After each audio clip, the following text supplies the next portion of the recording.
Hey everyone, Technomentary here with a video for you guys. In today's video, I'm going to show you how to hide and unhide apps on iOS 18 using the newest method. So let's get started. So in order to hide an app, it's been really simple now on iOS 18.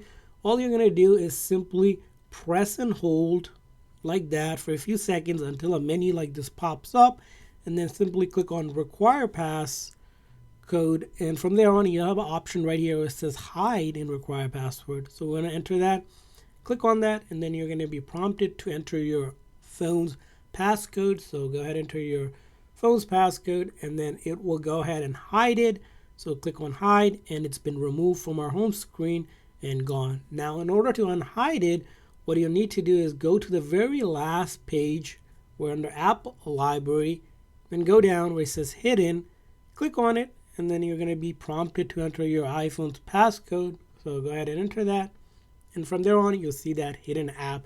In order to unhide it, all you're going to do is press and hold again for a few seconds, and then click on don't require passcode, and then it's going to be prompted for your your passcode again for your iPhone, and then it's going to be removed from the hidden one right here. In order to add it back to the main page again, you're going to press and hold one more time, and then click on add to home screen, and now we finally have hid and unhid an app on our iPhone on iOS 18. And I hope this video was helpful. If so, please consider hitting a like and subscribe button for more tips and tricks for your iPhone, especially on iOS 18. We'll see you guys next time.